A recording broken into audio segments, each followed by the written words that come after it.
Hello मित्रों, स्वागत है आप सभी का आपके अपने YouTube channel driver basic knowledge में। तो दोस्तों आज हम लोग बात करने वाले इंटरव्यू के ऊपर कि जो ड्राइवर की जो वैकेंसी होती है उसके अंदर जो है इंटरव्यू किस प्रकार से लिया जाता है। तो दोस्तों इंटरव्यू जो है दो प्रकार से होता है कि अगर आपके डिपार्टमेंट में वैकेंसी की जो संख्या है दोस्तों अगर कम है तो वो इंटरव्यू अलग से होता है आपका, और अगर डिपार्टमेंट के अंदर वैकेंसी की संख्या ज़्यादा है, अगर पद जो है वो ज़्यादा है तो उसका इंटरव्यू जो है अलग प्रकार से होगा।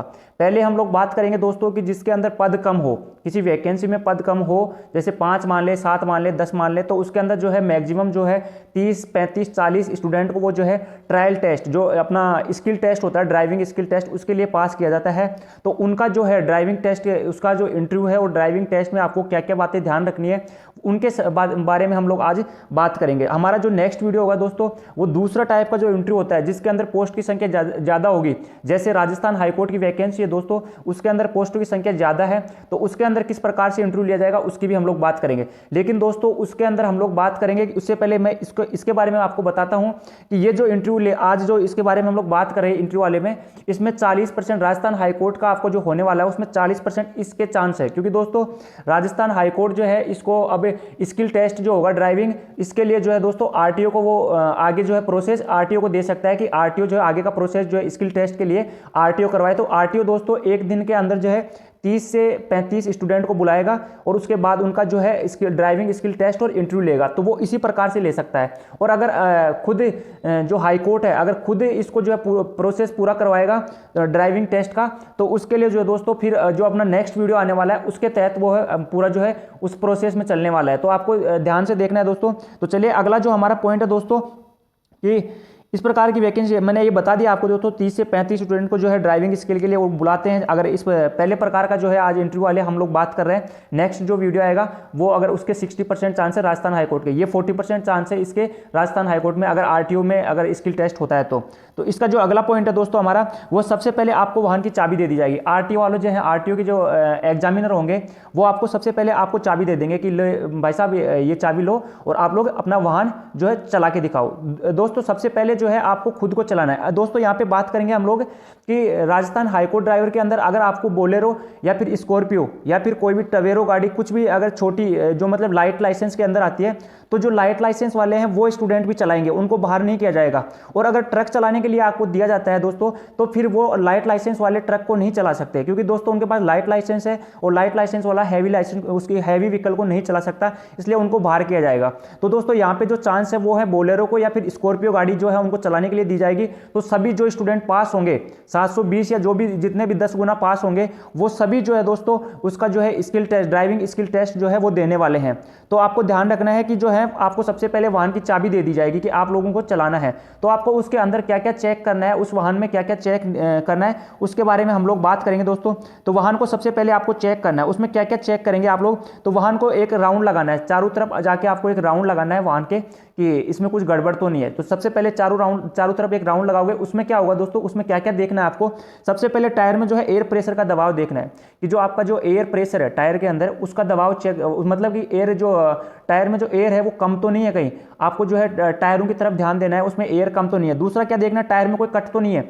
कई बार क्या होता है दोस्तों टायर जो है कटा हुआ रहता है जिससे फटने की संभावना अधिक होती है, इसलिए जो है टायर को चेक करना है ध्यान से कि कहीं कोई कटा हुआ टायर तो नहीं है। तीसरा हम लोग देखेंगे दोस्तों टायर जो खत्म तो नहीं हो, अर्थात जो थ्रेड वाला भाग डिजाइनिंगदार भाग होता है दोस्तों चारों तरफ जो सड़क के जो है संपर्क में रहता है, जिसमें घर्षण जो होता है दोस्तों, घर्षण जो पकड़ जो मजबूत होती है सड़क के साथ, वो थ्रेड वाला भाग वो अगर घिस चुका है तो मतलब टायर पूरी तरह से खत्म है, दूसरा टायर इसमें डलना चाहिए। तो वो आपको देखना है कि टायर खत्म तो नहीं है। अगर टायर खत्म है तो आपको उनको जो उन ड्राइवर जो एग्जामिनर होता है दोस्तों लास्ट में आपसे पूछेगा कि आपको इस वाहन में क्या कमी लगी, तो आपको बताना है कि आपके जो इस वाहन में जो है टायर खत्म हो चुके हैं, अगर हैं तो अगर टायर खत्म हो चुका है तो ही बताना है, वरना नहीं बताना है। अगर किसी टायर में हवा कम है तो भी आपको बताना है कि इसमें हवा कम है, तो ये आपको बताना है दोस्तों। अगला जो हमारा पॉइंट है दोस्तों वो है वाहन के नीचे झुककर देखना है कि ऑयल रिसाव तो नहीं हो रहा। दोस्तों आप जो है आपको पता होना चाहिए कि अगर वाहन को रात को हम लोग खड़ा करते हैं, सुबह जब वापस स्टार्ट करते हैं उससे पहले वाहन के नीचे झुक के देखना चाहिए हमें कि जो अंदर जो हमारी जो रबड़ सीट लगी होती है उनमें से कहीं लीकेज तो नहीं गया। अगर इंजन ऑयल लीकेज हो रहा है दोस्तों तो वो इंजन ऑयल जो लीकेज होकर आपका जो इंजन ऑयल है वो कम हो जाएगा, थोड़े दिन बाद में जो है पूरा खत्म हो जाएगा, आपका इंजन जो है सीज हो सकता है। क्योंकि दोस्तों आप लोगों ने अगर रेगुलर जो है डिपस्टिक के द्वारा अगर इंजन ऑयल रेगुलर चेक नहीं कर रहे तो तो वो नीचे निकल के जो बूंद बूंद निकल के दोस्तों वो खाली हो जाएगा पूरा ऑयल संप, और आपका ऑयल जो है अंदर कम हो जाएगा, जिससे क्या है ऑयल आपका जो इंजन है वो सीज हो सकता है। तो आपको जो है सबसे पहले नीचे झुक के देखना है। ये दोस्तों फॉर्मेलिटी है थोड़ी सी, क्योंकि दोस्तों एक लड़का चला के लाएगा, फिर दूसरा उसके बाद चला के लाएगा, तो इतनी देर में जो है बूंदें नहीं गिरती, लेकिन आपको फॉर्मेलिटी दिखाना है। अगर वो आपसे पूछे कि क्या कर रहे हैं, तो ये बताना है दोस्तों आपको कि हमें सबसे पहले सुबह गाड़ी को स्टार्ट करने से पहले ये चेक करना चाहिए कि कहीं नीचे जो है ऑयल की बूंदें गिरी हुई तो नहीं है। अगर नीचे ऑयल की बूंदें गिरी हुई है तो आपको मैकेनिक के पास उसको ठीक कराने की आवश्यकता है दोस्तों, क्योंकि आपका जो इंजन ऑयल है वो उसका स्तर जो है वो कम होने वाला है। तो अगला पॉइंट हम लोग देखते हैं दोस्तों, हमारा अगला पॉइंट क्या है एक्स्ट्रा टायर की जांच करना। दोस्तों जो आपकी स्टेपनी होती है, एक्स्ट्रा टायर होता है, उसको एक्स्ट्रा टायर बोलते हैं, उसको हम लोग जांच करेंगे। उसके बाद नीचे ऑयल चेक कर लिया, उसके बाद हम लोग उसकी एक्स्ट्रा जो टायर होगा उसकी जांच करेंगे, उसमें हवा जो है वो ठीक है कि नहीं है। दोस्तों हम लोग ड्राइव के लिए सुबह जब जाते हैं तो उसको देखना चाहिए कि आपकी जो स्टेपनी है वो आपके पास है कि नहीं है। दूसरा हमारा पॉइंट है कि वो कहीं कटा हुआ फटा हुआ तो नहीं है टायर, उसको भी आपको चेक करना। उसके बाद उसमें जो है नट बोल्ट होनी चाहिए। दोस्तों आपको जो टायर चेंज करने के जो नट बोल्ट होते हैं, जो स्पेनर जो पाना होता है, 4 व्हील लॉन्ग रेंज होता है, या फिर और भी जो स्पिनर होते हैं, उनका जो है आपको ध्यान रखना है कि वो है कि नहीं है। अगर आपके पास स्पिनर जो पाना ही नहीं है दोस्तों नट बोल्ट खोलने का, और आपके पास टायर है, तो आप चेंज कैसे करोगे। तो आपको ये भी ध्यान रखना है कि ये है कि नहीं है उसके अंदर, उसका भी आपको ध्यान रखना है कि हाँ इसके अंदर नट बोल्ट है, सब कुछ है। जैक चेक करना है कि जैक है कि नहीं है। दोस्तों अगर जैक नहीं होगा तो टायर चेंज नहीं हो सकता, तो जैक को भी चेक करना है कि हमारे वाहन में जैक है कि नहीं। दोस्तों एग्जामिनर जो है पहले से जैक वहां से निकाल देते हैं वाहन में से, और अगर किसी स्टूडेंट ने चेक नहीं किया और सीधा वहां से ड्राइव करके ले गया, तो वो उनका पॉइंट बन जाता है कि आपने जो है चेक नहीं किया सामान, बिना मतलब सामान चेक किए आपने वाहन चला लिया। आप अगर वहां पे नहीं है जैक, तो आप उनको एक बार इन्फॉर्मेशन कर दें कि इन्फॉर्म कर दें कि इसके अंदर जो है जैक नहीं है और हमें जैक की आवश्यकता पड़ सकती है कभी भी। तो उस समय दोस्तों आपको बस इन्फॉर्म करना है उनको एक बार, अगर जैक नहीं है तो। दोस्तों ध्यान रखना हर चीज़ को आपको चेक करना है। उसके बाद अगला क्या है कि जो जैक है वो हाइड्रोलिक है कि मैकेनिकल जैक है, उसके अंदर अगर पहले से रखा हुआ है तो आपको देखना है कि जो जैक है वो हाइड्रोलिक है या मैकेनिकल है। दोस्तों हाइड्रोलिक क्या होता है, उसमें आपको जो है बल कम लगाना पड़ता है और आपका वाहन जो है जल्दी से ऊपर उठ जाता है। लेकिन जो मैकेनिकल जैक होता है उसमें आपको जो है अधिक बल लगाने की आवश्यकता होती है दोस्तों। तो वहाँ पे जो रखा हुआ है उसको आपको देख लेना है कि मैकेनिकल है या फिर हाइड्रोलिक। आपसे पूछा जा सकता है दोस्तों, आप जब ड्राइविंग आपका जो इंटरव्यू होगा उसमें पूछेंगे कि आपने वाहन में जो पीछे आपने स्टेपनी जो एक्स्ट्रा टायर देखा उस समय आपको क्या क्या नजर आया, तो आप बताएंगे कि हमें जैक नजर आया। तो जैक पूछेंगे किस प्रकार का था, क्योंकि दोस्तों अगर आप ध्यानपूर्वक नहीं देखोगे तो आपका वो गलत पॉइंट बना लेंगे, इसलिए आपका नंबर कटने की संभावना है। तो आपको ठीक से देखना है। अगर वो आपको बोलेंगे कि फटाफट करिए, तो दोस्तों फटाफट करने की कोई जरूरत नहीं है, जल्दी जल्दी करने के लिए बोलेंगे, उनका काम है दोस्तों। अगर जल्दी करने के लिए नहीं बोलेंगे वो, तो फेल कैसे करेंगे आपको। तो जैसे आप जल्दी करना स्टार्ट करोगे आपको जो है फेल करने की संभावना ज्यादा हो जाएगी, क्योंकि दोस्तों आप जल्दी करोगे, आप आधी जो चीजें हैं उन पर ध्यान दोगे, आधी चीजें जो उन पर ध्यान नहीं दोगे, और वही वो आपसे पूछेंगे और आप जो है वहां पे बता नहीं पाओगे, तो वो फेल कर देंगे। तो आपको जल्दबाजी करने की जरूरत नहीं है दोस्तों, आराम से चेक करें। वो बोलते हैं, क्योंकि दोस्तों अगर कोई नया स्टूडेंट है पहली बार दे रहा है तो वो जल्दी वो सोचता है कि एग्जामिनर जल्दी करने के लिए बोल रहा है, तो हमें फटाफट जो है स्टार्ट करके इनको बैठा के चल देना चाहिए। तो इसलिए दोस्तों जो है नया स्टूडेंट जो इसलिए फेल कर देते हैं वो। तो जो ड्राइवर होगा, ओरिजिनल जो ड्राइवर होगा दोस्तों, वो सब कुछ चेक करने के बाद में जो स्टार्ट करेगा अपने वाहन को। तो अगला पॉइंट जो है दोस्तों हमारा क्या है, गेट खोलना है, पायदान को निकालना है, उसको साफ करना है। दोस्तों सबसे पहले अपना जो गेट खोलना, आपको चाबी दे दी गई है, गेट खोलना है, सबसे पहले पायदान जो है उसको निकालना है, उसको साफ करना है, और उसके साथ में आपको देखना है कि कोई अलग से गियर तो नहीं लगा हुआ। ध्यान रखना दोस्तों, ये डिपार्टमेंट की जो वैकेंसी होती है उनके अंदर जैसे कोई रिसर्च करने के लिए ये लोग जाते हैं, तो उनको 4x4 जो गाड़ी होती है उसकी आवश्यकता होती है। तो ये लोग क्या करते हैं, इनको 4x4 जो गाड़ी होती है वो छोटी होती है, इसलिए ये जो है बोलेरो या फिर स्कॉर्पियो जो होती है, इन्हीं में जो है मैकेनिक जो मिस्त्री होता है उसके पास ले जाके जो है 4x4 बनवा लेते हैं उसको। तो इससे जो है अलग से एक लीवर लगा हुआ होता है, जो इसे जो अपना जो ये पायदान जो होता है दोस्तों, नीचे पैर जहाँ पे क्लच ब्रेक यहाँ पे जो है पायदान रखा होता है, उसके नीचे वो उनको छुपा के रखते हैं कि जो अगर कोई अच्छा ड्राइवर है तो ही वो पहचान पाएगा, अदरवाइज जो नया है वो फेल हो जाएगा।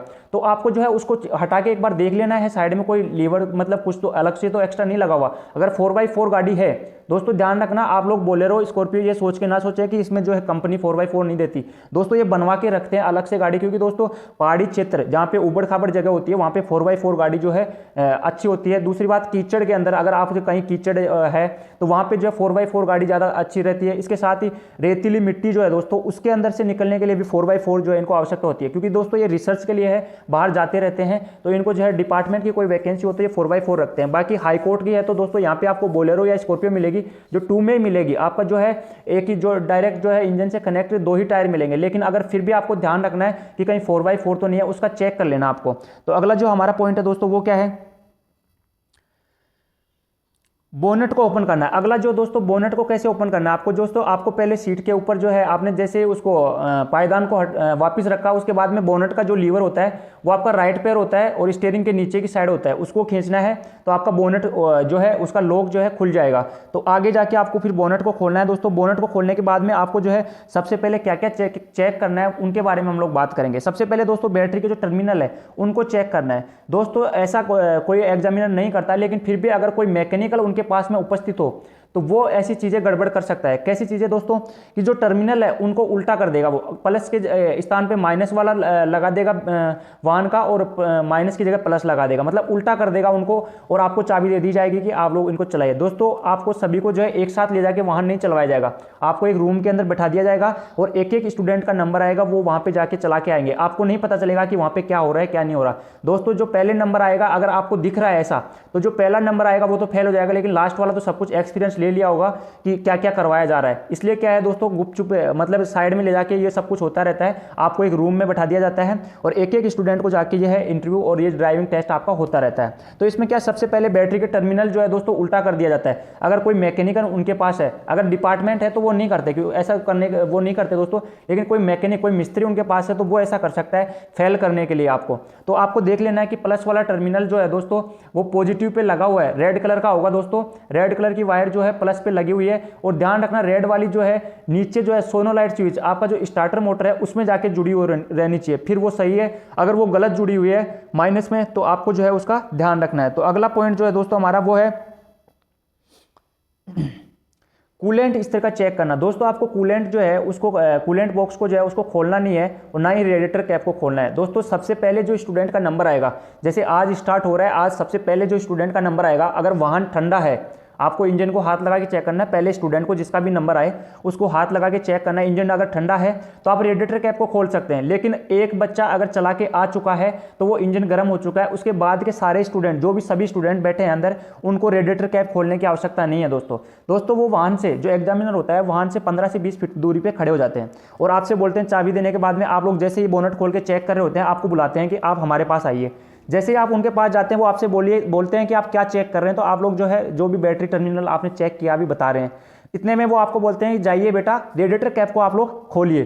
तो आप जैसे जो दोस्तों नया स्टूडेंट कोई अगर होगा तो वो अपने वाहन की तरफ स्टार्ट हो जाएगा कि मुझे रेडिएटर कैप खोलने के लिए बोल रहे हैं तो मैं रेडिएटर कैप खोलता हूं। लेकिन दोस्तों उनको पता है कि अगर वाहन चल के आया है तो रेडिएटर कैप नहीं खोलनी चाहिए, तो आपको तुरंत वो रोक लेंगे कि नहीं आपको रेडिएटर कैप नहीं खोलनी है, क्योंकि उनको पता चल चुका है कि आपके पास एक्सपीरियंस नहीं है, आपको पता नहीं है कि रेडिएटर कैप खोलनी है कि नहीं खोलनी। अगर जिसके पास एक्सपीरियंस है दोस्तों वो तुरंत बोल देगा कि सर गाड़ी चल के आई है, मैं इसका रेडिएटर कैप नहीं खोल सकता। तो ये सभी चीज़ों का ध्यान रखना है। इसका लेवल कैसे जांच करेंगे दोस्तों, ये जो है व्हाइट कलर का डब्बा होता है, कौन सा, कूलेंट का, तो इसके अंदर लिखा होता है कि लो और मीडियम और हाई जो है इसके अंदर लिखा होता है। आपको जो है इसमें ग्रीन कलर का जो है कूलेंट भरा रहता है, तो आपको साफ साफ नजर आ रहा होता है, इसलिए इसको खोलने की जरूरत नहीं है कि इसका लेवल कितना है। अगर कम है तो आप इनको जो है इन्फॉर्म कर सकते हैं कि इसका लेवल जो है कम है सर। और अगर जो है दोस्तों आपको इसको खोलने का जो है खोलना नहीं है, पहला जो स्टूडेंट जाता है अगर इंजन ठंडा है तो वो खोल के दिखा सकता है कि सर ये खोल सकते हैं हम लोग इसको। तो अगला जो हमारा पॉइंट है दोस्तों, हाँ इसके साथ ही बता दूं दोस्तों, कूलेंट जो है 2 प्रकार का होता है। कूलेंट कैसा होता है, 2 प्रकार का, एक होता है दोस्तों पिंक कलर का, एक होता है ग्रीन कलर का। ग्रीन कलर के कूलेंट के साथ में दोस्तों 30% कूलेंट होता है और 70% जो है एक विशेष प्रकार का जो पानी होता है वो उसमें डाला जाता है। पानी कैसा दोस्तों, पानी जो होता है उसको गर्म करके उसकी भाप निकाली जाती है, उसके बाद में उसमें डाला जाता है। तो इस प्रकार का जो है उसमें 30% कूलेंट होता है ग्रीन वाला और 70% पानी होता है। लेकिन जो दूसरा प्रकार का जो कूलेंट है, पिंक कलर का जो कूलेंट होता है दोस्तों, उसके अंदर 100% कूलेंट ही डाला जाता है, उसमें पानी मिक्स नहीं किया जाता। तो ये नया अभी आया है दोस्तों, तो ये पिंक कलर का कूलेंट भी आपको देखने को उसमें मिल सकता है। देखिए दोस्तों अगला जो हमारा पॉइंट है वो क्या है ये अगला पॉइंट मैंने बता दिया दोस्तों, रेडिएटर कैप को आपको नहीं खोलना है। अगर सबसे पहला स्टूडेंट है, अगर ठंडा इंजन तो वो खोल सकता है, बाकी नहीं खोलना है उसको। अगला जो हमारा पॉइंट है दोस्तों वो है थर्मोस्टेट वाल्व। आपसे पूछ सकते हैं कि थर्मोस्टेट वाल्व जो है वो क्या कार्य करता है। तो दोस्तों आपको बताना है कि दोस्तों आपने देखा होगा कुछ लोगों से पूछा जाता है कि जो है वाटर जो अभी कूलेंट जो है वो क्या काम करता है वाहन के अंदर। तो कुछ लोग बोल देते हैं कि जो है इंजन को ठंडा करने का काम करता है। नहीं दोस्तों, वो आंसर जो है आपका 50% सही है, लेकिन 50% गलत है। क्योंकि दोस्तों इंजन को अगर ठंडा कर दिया जाएगा, सर्दियों में इंजन ठंडा हो जाता है, तो आपको भी पता है कि वो स्टार्ट कितने समय में होता है।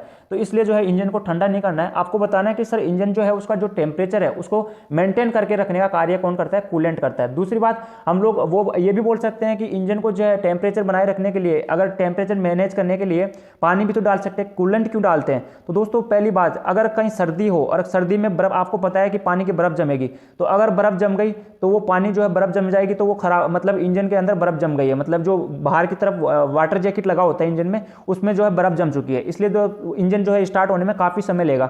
इसलिए कूलेंट जो होता है दोस्तों वो उसकी बर्फ नहीं जमने देता, जैसा पानी है वैसा ही रहेगा। इसके साथ ही जंग नहीं आने देता। कूलेंट जो है अंदर जो पार्ट्स होते हैं वो जंग नहीं आने देता। आपको पता है दोस्तों कि कोई धातु, अगर कोई भी मेटल जो है अगर पानी के संपर्क में रहेगी तो वो जल्दी खराब होगी, उसके ऊपर जंग लगेगी और वो खराब हो जाएगी। इसलिए दोस्तों इसके अंदर कूलेंट मिक्स किया जाता है कि इसके ऊपर जंग नहीं आए। तो थर्मोस्टेट वाल्व जो होता है दोस्तों वो कहाँ लगा होता है? इसी कूलेंट प्रणाली के अंदर लगा होता है। इसमें वाटर जैकेट के अंदर जैसे ही पानी 80 से 82 डिग्री सेंटीग्रेड तक गर्म होता है वाटर जैकेट में, इंजन में, तो ये थर्मोस्टेट वाल्व खुलता है और जो गर्म पानी होता है उसको बाहर रेडिएटर में ले आता है। और रेडिएटर के अंदर जो पहले से पानी उपस्थित है, कूलेंट मिक्सचर जो उपस्थित है, उसको जो है इंजन का जो वाटर जैकेट होता है उसमें सप्लाई कर देता है। इस प्रकार से ये प्रोसेस दोस्तों, ये साइकिल जो है चलती रहती है। देखिए दोस्तों अगला जो हमारा पॉइंट है वो क्या है? इंजन ऑयल चेक करना है। उसके बाद में आपको इंजन ऑयल चेक करना है। दोस्तों आपसे पूछा जा सकता है कि इंजन ऑयल आप किसके द्वारा चेक किया आपने? तो उसको बोलते हैं डिपस्टिक या फिर मापक छड़ी। डिपस्टिक या फिर मापक छड़ी के द्वारा आप लोग जो है इंजन ऑयल चेक कर सकते हैं। दोस्तों ये इंजन ऑयल किस किस को चेक करना है उसके बारे में बताता हूं। जिस स्टूडेंट का सबसे पहले नंबर आता है वही इंजन ऑयल को चेक करेगा, बाकी के स्टूडेंट जो है इंजन ऑयल को चेक नहीं करेंगे। क्यों दोस्तों? कि आपको पता है कि दोस्तों ऑयल संप में ऑयल रहता है नीचे, इंजन ऑयल में जो है ऑयल संप नीचे रहता है, उसमें ऑयल संप में जो है तेल भरा रहता है। जैसे आपका वाहन चल के आएगा, वो जो ऑयल संप, ऑयल नीचे जो ऑयल भरा हुआ है वो इंजन के जो ऊपर के पार्ट्स हैं उसके अंदर चला जाता है, मतलब वो कि घर्षण कम हो, इसलिए जो है सारे इंजन में जो है सप्लाई हो जाता है। तो वहां पे जो लेवल है वो कम ही मिलेगा आपको। तो बाकी के जो स्टूडेंट है चेक करेंगे तो उनको जो लेवल है वो कम मिलेगा। और आपको पता है दोस्तों, अगर आपका वाहन उबड़ खाबड़ जगह पे खड़ा है तो आपका जो लेवल है उसमें भी कम मिलेगा। इसलिए आपका जब वाहन है, सबसे पहले जिस स्टूडेंट का नंबर आता है तो वाहन जो है सीधा खड़ा हुआ रहना चाहिए, मतलब लेवल एक लेवल पे खड़ा रहना चाहिए। तभी आपको जो है लेवल का पता चलेगा कि जो इंजन ऑयल है उसका लेवल कैसा है, कम है कि ज़्यादा है। बाकी के स्टूडेंट को जो है कम ही नजर आएगा, इसलिए आपको चेक नहीं करना है। अगर वो बोलें कि आप चेक करें तो आप बता सकते हैं कि सर इसका लेवल कम ही मिलेगा इस टाइम, क्योंकि गाड़ी चल के आई है तो इसका लेवल 100% जो है कम मिलेगा। तो अगला पॉइंट है दोस्तों वो क्या है हमारा? फ्यूज बॉक्स चेक करना है। दोस्तों आपने जो है इंजन ऑयल चेक कर लिया, उसके बाद में आपको फ्यूज बॉक्स चेक करना है। फ्यूज बॉक्स के अंदर आपको 2 से 3 एक्स्ट्रा फ्यूज जो है रखने हैं दोस्तों, हमेशा 2 से 3 फ्यूज एक्स्ट्रा रहने चाहिए। आपको जो ड्राइविंग के लिए दी जाती है गाड़ी, तो आप बता सकते हैं सर 2 से 3 एक्स्ट्रा फ्यूज, क्योंकि दोस्तों अगर कहीं चलते हुए आपका जो है हेडलाइट रात में खराब हो गया तो आप सबसे पहले फ्यूज ही चेक करें। आप लोग लाइट को ना खोलें। कुछ लोग जो है लाइट को खोल देते हैं, ये पता नहीं होता कि फ्यूज को पहले चेक करना चाहिए। सबसे पहले दोस्तों जो चीज़ होती है वो होती है फ्यूज को चेक करना। तो सबसे पहले जो होगा ड्राइवर वो फ्यूज ही चेक करेगा, इसके अलावा आपको कुछ नहीं करना। फिर खराब हो चुका है वो आपके बस की बात नहीं है, वो मैकेनिक ही ठीक करेगा दोस्तों। तो आपको सबसे पहले एक्स्ट्रा 2-3 फ्यूज रखने चाहिए, वो चेंज करके चेक कर लीजिए। आपका हॉर्न बजना बंद हो गया तो आप फ्यूज चेंज कर लीजिए। दोस्तों फ्यूज जो है 2 जगह होते हैं, एक तो होता है बोनट के नीचे, बोनट के आगे वाले बोनट में जो वहाँ पे होता है दोस्तों, और जो आपका डैशबोर्ड होता है जहाँ पे आपका राइट पैर होता है दोस्तों, जो आप एक्सीलेटर के पास में इधर जो केबिन के नीचे दोस्तों, वहाँ पे भी आपको एक फ्यूज बॉक्स मिलता है, वहाँ पे भी जो है फ्यूज लगे हुए रहते हैं। तो आपको जो है फ्यूज बॉक्स दोस्तों हमेशा 2 से 3 जो है एक्स्ट्रा रखने चाहिए, जो हमेशा काम आएंगे दोस्तों आपको। चलिए दोस्तों अगला जो हमारा पॉइंट है वो क्या है?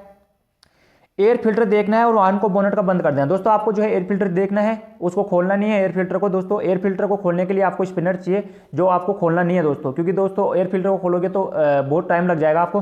तो एयर फिल्टर को चेक करना है ठीक से कि हाँ है इसमें, और उसमें अगर बोलेरो गाड़ी अगर दोस्तों अगर प्रेजेंट टाइम की नया मॉडल है तो उसमें जो है दोस्तों अलग से एक बत्ती आने लग गई आजकल की, रेड कलर की अगर बत्ती आ रही है तो समझ लेना जो आपका जो एयर फिल्टर जो है वो चौक हो चुका है, पूरी तरह से जो है जाम हो चुका है। तो इसलिए दोस्तों उसके अंदर वो बत्ती चेक करनी है कि ठीक है तो ठीक है, अदरवाइज अगर रेड आ रहा है तो आप लोग बता सकते हैं कि एयर फिल्टर में गड़बड़ है सर। तो अगला जो हमारा पॉइंट है, बोनट को आपको बंद करना है। उसके बाद क्या करना है दोस्तों? अगला पॉइंट आपका है कि गेट को खोलना है, अंदर बैठना है। आपको जो है अकेले को जो है दोस्तों गेट को खोलना है और अंदर बैठना है। अंदर बैठने के बाद में क्या करना है दोस्तों? आपको जो है आपके जो साइड मिरर है, rear view side mirror, rear view side mirror, एक होता है दोस्तों रियर व्यू मिरर और एक होता है rear view side mirror. Rear view side mirror जो होता है दोस्तों साइड में लगे होते हैं, लेफ्ट साइड में राइट साइड में, इनको सेट करना है। फिर दूसरा जो रियर व्यू जो ऊपर आपका डैशबोर्ड के ऊपर आपके सर के पास में लगा रहता है पीछे का दृश्य देखने के लिए, उसको सेट करना रहता है दोस्तों। वो पीछे का दृश्य देखने के लिए आपके ऊपर इसके ऊपर क्वेश्चन पूछा जाता है कि ये जो ग्लास लगा है, ये जो यहाँ पे शीशा मिरर जो लगा हुआ है ये किस काम आता है। तो कुछ लोगों को पता नहीं होता है, वो बता देते हैं पीछे वाली सीट पे बैठे हुए लोगों को देखने के लिए। वाह, अच्छी बात है दोस्तों, ऐसा एग्जामिनर जो है आपको फिर ड्राइविंग टेस्ट करवा रहा है तो वो सब समझ जाते हैं कि आप किस प्रकार से तैयारी करके आए हैं। तो आपको पीछे का दृश्य देखने के लिए जो दोस्तों वो जो है मिरर उसमें लगाया जाता है, तो उसको आपको सेट कर लेना है। सेट करने के बाद में अगला पॉइंट हमारा दोस्तों वो क्या करना है, आपको चाबी लगाएं। अपना जो है इग्निशन होता है दोस्तों उसके अंदर आपको चाबी लगानी है, और चाबी लगाने बाद में आपको जो है दोस्तों चाबी को घुमाना है। दोस्तों चाबी दो प्रकार से घुमाई जाती है। पहले चाबी स्टार्ट करोगे तो आपकी जो डैशबोर्ड में लाइटें होती है वो स्टार्ट हो जाती है। अगर अगला स्टेप आपने ले लिया तो आपका जो इंजन है वो स्टार्ट हो जाएगा। तो इसलिए आपको पहला स्टेप लेना है, उसके बाद में आपको 1 मिनट तक रुकना है। मतलब चाबी लगाई इग्निशन में और एक राउंड आपने लगाया थोड़ा सा, तो उसके बाद में आपको 1 मिनट तक रुकना है। उसके अंदर डैशबोर्ड में जो भी लाइटें आ रही हैं उनको आपको देखना है। उसको देखने के बाद में आपको जो है अपने वाहन को जो है स्टार्ट करना है दोस्तों। डैशबोर्ड में लाइटों के ऊपर आपको नजर डालनी है दोस्तों, और उसके बाद में आपको अपने वाहन को स्टार्ट करना है। जैसे स्टार्ट करोगे दोस्तों आपकी जो लाइटें हैं वो लाइटें सभी लाइटें चली जानी चाहिए। डैशबोर्ड में से जो है सभी लाइटें अगर चली जाती हैं तो ठीक है। अगर कोई येलो लाइट आ रही है तो आप लोग उनको बता सकते हैं कि सर ये जो है मैकेनिक के पास, मतलब इसको ठीक कराने की आवश्यकता है। अभी येलो लाइट आ रही है, कोई खास बात नहीं है, मतलब अधिक जो है आपको मतलब मैकेनिक के पास ठीक कराने की आवश्यकता है, कोई ज़्यादा गड़बड़ नहीं है। लेकिन अगर दोस्तों यही रेड कलर की लाइट अगर आपको देखने को मिले, अगला जो पॉइंट है दोस्तों हमारा कि अगर रेड कलर की लाइट आपको कहीं जलती हुई मिल रही है तो आपको वाहन को तुरंत बंद कर देना दोस्तों। वाहन को बंद क्यों दोस्तों, क्योंकि अगर आपका इंजन जो है वो गर्म हो चुका है तो सीज हो जाएगा तुरंत, या फिर और रेड कलर की लाइट जल रही है तो उससे भी आपको जो है काफ़ी नुकसान हो सकता है। तो रेड कलर की लाइट अगर जलती हुई मिले तो आपको तुरंत जो है इंजन को बंद कर देना। अगर 1 मिनट के बाद भी अगर जलती हुई मिलती है तो उसको बंद कर देना है दोस्तों। दो कंडीशन ऐसी है, जब आपको रेड कलर की लाइट दिख रही हो तो भी आपको बंद करने की कोई आवश्यकता नहीं है। पहली बात ध्यान देना दोस्तों, बैटरी, अगर आपका वाहन स्टार्ट हो गया और जो बैटरी वाला जो सिंबल है रेड कलर का आ रहा है तो आपको वाहन को बंद नहीं करना है दोस्तों। अगर आपने वाहन बंद कर दिया तो आपकी बैटरी डिस्कनेक्ट हो चुकी है, फिर से स्टार्ट नहीं होगा। इसलिए बैटरी का सिंबल इसलिए वो आपको दिखा रहा था। तो आपको गैरेज के अंदर लेके जाना है, जहाँ तक आपको बंद नहीं करना है। अगर आपने बंद कर दिया तो वो वापस स्टार्ट नहीं होगी। इसलिए आपको जो है अगर बैटरी का सिंबल रेड आ गया स्टार्ट होने के बाद में तो कोई खास बात नहीं है, आपको जो है मैकेनिक के पास लेके जाना है, उससे पहले आपको बंद नहीं करना है वरना स्टार्ट नहीं होगी। तो ये इसके अंदर आपको बंद करने की आवश्यकता नहीं है। दूसरा जो होता है दोस्तों किसमें, आपका जो सीट बेल्ट होता है दोस्तों, सीट बेल्ट की भी लाइट अगर आपकी जल रही है और आपने सीट बेल्ट लगा रखा है तो भी कोई खास बात नहीं है। आपको एक बार चेक कर लेना अपना सीट बेल्ट जो है अच्छे से लग चुका है, और फिर भी रेड कलर की लाइट आ रही है तो कोई दिक्कत नहीं है, आपने सीट बेल्ट पहन रखा है। वो अगर सेंसर मिस्टेक हो सकती है। लेकिन दोस्तों ये दो चीज़ें हैं, रेड कलर की बैटरी वाला और ये सीट बेल्ट वाला। बाकी की अगर रेड कलर की बत्ती जल रही है तो आपको तुरंत बंद कर देना है अपने वाहन को, ठीक है। इसके बाद वापस नीचे उतरना है दोस्तों। आपने जैसे स्टार्ट किया उसके बाद में आपको नीचे उतरना है, और नीचे उतर के जो है अपनी हेडलाइट इनको चेक करना है। फिर उसके बाद में सभी गेट को खोलना है दोस्तों। इससे पहले आपको दोस्तों एक पॉइंट और ध्यान रखना है। सबसे पहले आपको चेक करेंगे कि आपको चलाना आता है कि नहीं चलाना आता।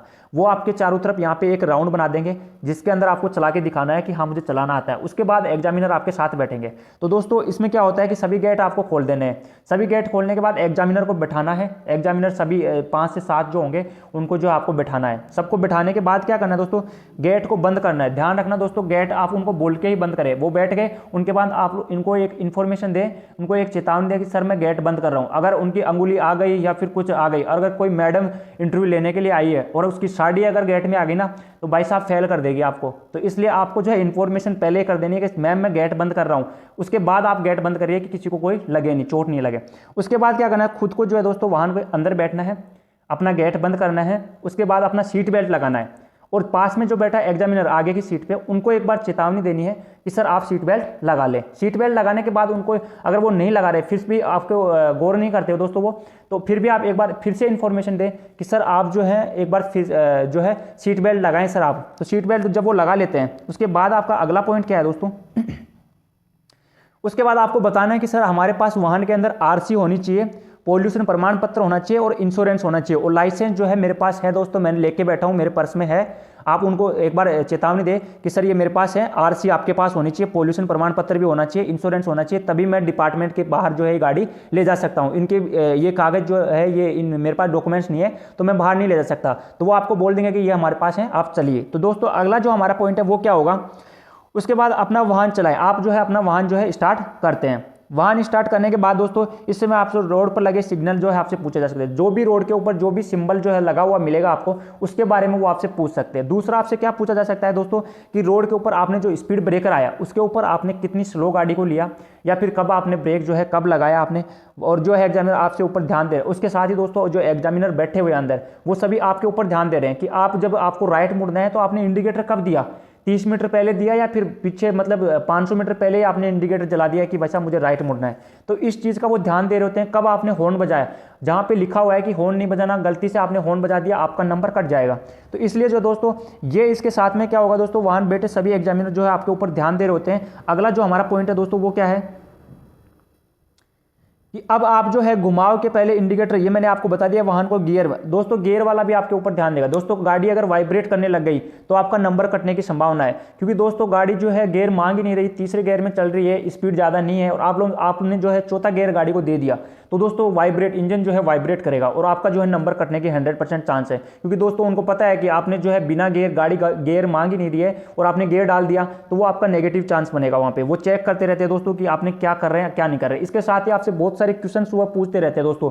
मैन पीछे एग्जामिनर बैठा रहता है, वो आपसे क्वेश्चन पूछता रहता है। किस प्रकार के क्वेश्चन पूछता है दोस्तों, बात करेंगे हम लोग उनके बारे में। जैसे आपसे पहला क्वेश्चन पूछ लिया कि आप जो है अपने बॉस को लेके गाड़ी के अंदर चल रहे हैं और सामने जो दोस्तों बरसात की वजह से 1.5 फुट पानी भरा हुआ है, आपके पास बोलेरो गाड़ी है। जो बोलेरो का गाड़ी का जो साइलेंसर होता है दोस्तों 1 से 1 फीट के समथिंग होता है। अब आपको पता है कि 1.5 फीट पानी भरा हुआ है तो आपको जो है वाहन अंदर नहीं ले जाना चाहिए। दोस्तों आपको पता है कि वाहन जो है पानी के अंदर कम से कम 30 से 45 सेकंड तक जो है वहाँ तक जो है स्टार्ट रह सकता है। उसके बाद में उसका जो दम है वैसे घुटेगा, वैसे ही वो बंद हो जाएगा। इसी प्रकार जैसे मनुष्य के जो नाक बंद होते हैं, दम घुटने लगता है, वैसे ही जो है वाहन का भी दोस्तों साइलेंसर बंद हो जाएगा और वो तुरंत जो है गाड़ी बंद हो जाएगी और एक बार बंद हो गई फिर स्टार्ट नहीं होगी आपसे। तो इसलिए जो दोस्तों 1 फुट पानी भरा हुआ, 1.5 जो है 1.5 फुट जो है पानी भरा हुआ, आप कैसे लेके जाएंगे? आप क्या वाहन को पानी में उतार देंगे? तो आपको बताना है कि हमें पानी में नहीं उतारना है, हमें कोई दूसरा रास्ता जो है वो देखना है, उसके द्वारा हम उस साइड से हम लोग निकल सकते हैं। ऐसे क्वेश्चन आपसे पूछे जा सकते हैं दोस्तों। अगला जो है दोस्तों टायरों को चेंज, इससे अगला जो है कि आपको पूछेंगे कि क्या टायर को चेंज कर सकते हैं, तो आप बता सकते हैं कि सर मैं टायर को चेंज कर सकता हूं। आपसे टाइम पूछेंगे कि आप कितने टाइम में कर सकते हैं। दोस्तों जो नया स्टूडेंट होगा जिसको पता ही नहीं है वो क्या बोलेगा 10 से 20 मिनट के अंदर मैं टायर चेंज कर दूंगा। लेकिन ध्यान रखना दोस्तों, अगर कोई नट जो है टाइट हुआ है तो आपको 30 या 2-3 घंटे लग जाएंगे। तो इसलिए जो आपको जो टाइम बताना है वो बताना है 30 से 40 मिनट के बीच में, कि मैं 30 से 40 मिनट के अंदर जो है टायर को आराम से चेंज कर लूँगा, जिसमें सब कुछ जो है पॉसिबल, सब कुछ जो नट बोल्ट है उनको वापस टाइट करूँगा, ठीक से चला के फिर देख के जो है सब कुछ काम जो है अच्छे से करके दूंगा। 30 से 40 मिनट लगेंगे उसमें। तो आपको जो है 10 से 20 मिनट नहीं बतानी है दोस्तों, आपको जो है 30 से 40 मिनट बतानी है कि मैं इतने देर में ये कर सकता हूँ। अगला पॉइंट है दोस्तों, आपसे पूछ सकते हैं कि एयर जो फिल्टर होता है उसको क्लीन कर सकते हैं क्या? तो आप बता सकते हैं कि सर मैं क्लीन कर सकता हूँ। लेकिन फिर आपसे पूछेंगे कैसे करोगे? तो आपने देखा होगा दोस्तों जो मोटरसाइकिल वाले जो होते हैं सर्विस सेंटर पे आपने देखा होगा जो एयर फिल्टर होता है उसको क्या होता है कि वो एयर के जो अपना पेट्रोल जो होता है उसके द्वारा उसको क्लीन किया जाता है। लेकिन दोस्तों ध्यान रखना जो एयर फिल्टर होता है उसको हमेशा एयर प्रेशर के द्वारा ही जो है क्लीन किया जाना चाहिए। किसके द्वारा? एयर प्रेशर के द्वारा। जो हवा डालने का जो प्रेशर वाला जो लगा रहता है उसके द्वारा प्रेशर मार के जो उसकी मिट्टी धूल जो है बाहर निकाली जाए, उसी से किया जाना चाहिए। तो आपको जो बताना है कि सर उसको जो है एयर प्रेशर के द्वारा ही क्लीन किया जाना चाहिए। वो आपसे पूछेंगे कि क्या पेट्रोल से क्लीन कर सकते हैं? तो नहीं कर सकते दोस्तों पेट्रोल से क्लीन। हम लोग जो है एयर प्रेशर है उसके द्वारा ही हम लोग उसको एयर फिल्टर को क्लीन करना चाहिए। अगला जो पॉइंट है, अगर आपको कहीं लॉन्ग ड्राइव पे जाना है दोस्तों, आपसे पूछ ले कि अगर आपको कहीं लॉन्ग ड्राइव पे जाना है तो आपको जो है कितने घंटे के बाद में रेस्ट करना चाहिए। वाहन आप लोग चला रहे हैं और आपको कितने घंटे के बाद में रेस्ट करना चाहिए? तो दोस्तों आपको बताना है कि 2 से 2.5 घंटे के बीच में आपको 10 से 15 मिनट का रेस्ट लेना है। फिर अगला क्वेश्चन आपसे ये पूछा जा सकता है कि क्या कितने टाइम का, मतलब आपने बता दिया कि 10 से 15 मिनट का टाइम, आपसे पूछेंगे कि 10-15 मिनट आप क्या करोगे? तो दोस्तों कुछ स्टूडेंट बोलेंगे चाय पानी पियेंगे और नाश्ता करके आराम से चल देंगे। लेकिन नहीं दोस्तों, ऐसा नहीं करना आपको। आपको बताना है कि योगा करना है हमें। योगा मतलब आपको जो है बॉडी की जो थकान हो चुकी है उसको दूर करने के लिए आपको योगा करना है। आपको नींद आ रही है उसको दूर करने के लिए आपको योगा करना है। वो इसलिए रोका जाता है 10 से 15 मिनट कि आप अपने शरीर को जो है वापस एनर्जी दे सकें। बाहर जाके गाड़ी से थक चुके हैं आप लोग 2-3 घंटे लगातार बैठ के, तो आपको जो है एनर्जी प्राप्त हो, इसलिए आपको व्यायाम करना है, थोड़ा सा योगा करना है। इसके बाद हल्की ताजगी आप लोग ले सकते हैं, चाय ले लिया आपने, ले सकते हैं। लेकिन आपने अगर योगा नहीं बताया कि मैं योगा नहीं करूंगा तो आपका नंबर कट जाएगा। इसलिए आपको योगा करना है दोस्तों, कि हमें योगा करना चाहिए थोड़ा बहुत, जिससे हमारी नींद जो है वो दूर हो सके, हमारी जो थकान है वो भी थोड़ी दूर हो सके। इसके साथ ही अगला जो हमारा पॉइंट है दोस्तों वो क्या है, ये मैंने बता दिया दोस्तों आपको रेस्ट में क्या क्या करना चाहिए। हमें योग करना चाहिए, योगा करना चाहिए, इससे जो है हमारी थकान जो है दूर हो जाएगी। अगला जो पॉइंट है, वाहन को स्टार्ट करते समय एक्सीलेटर का प्रयोग करना चाहिए नहीं करना चाहिए। दोस्तों सामान्यतः वाहन का जो एक्सीलेटर जो है उसका प्रयोग नहीं करना चाहिए स्टार्ट करते समय। आपको उसको बिल्कुल जो है प्रेस नहीं करना है, आपको सेल्फ मारना है। अगर स्टार्ट हो रहा है तो ठीक है, उसके बाद आप लोग जो है दोस्तों, कुछ डिपार्टमेंट के जो ट्रक होते हैं, ट्रक जो देते हैं वो स्टार्ट नहीं होते, इसलिए उनको एक्सीलेटर की आवश्यकता पड़ती है, तो उनमें आप लोग लगाएं। लेकिन जो बोलेरो गाड़ी है, स्कॉर्पियो गाड़ी है, अगर ऐसी गाड़ी आपको दी जाती है तो उसमें आपको बताना है कि सर मुझे जो है ये एक्सीलेटर का प्रयोग जो है सामान्यतः नहीं करना है। इसके बाद अगला जो पॉइंट है हमारा दोस्तों वो क्या है, दोस्तों हमारी जो स्लाइड है वो खत्म हो चुकी है। तो चलिए दोस्तों आज का वीडियो इतना ही रहेगा। अब जो हमारा जो अगला वीडियो आने वाला है वो 2-3 दिन के अंदर दूसरा जो वीडियो आएगा वो 60% जो राजस्थान हाईकोर्ट जो है उससे संबंधित भी रहेगा, 40% जो है दोस्तों इस प्रकार से है। क्योंकि दोस्तों आपको पता होना चाहिए कि जो राजस्थान हाईकोर्ट जो है वो इसको नहीं करवा सकता, इसको जो है अब किसको देने वाला है, आरटीओ जो है वही करवाएगा। जिस डिस्ट्रिक्ट के अंदर जो आरटीओ है वही इसका जो है ड्राइविंग टेस्ट ले सकता है। इसलिए जो है इस प्रकार से आपको ध्यान रखना है कि वो आपसे क्या क्या पूछ सकते हैं। इसके बारे में जो क्वेश्चन और भी हैं दोस्तों, बहुत सारे क्वेश्चन है, उनके बारे में हम लोग बात करेंगे। अभी मैंने ये नॉर्मल फॉर्मेट बताया आपको कि इस प्रकार से आपको करना है, अभी तो आगे और भी बहुत कुछ बताया जाएगा। थैंक यू दोस्तों, धन्यवाद।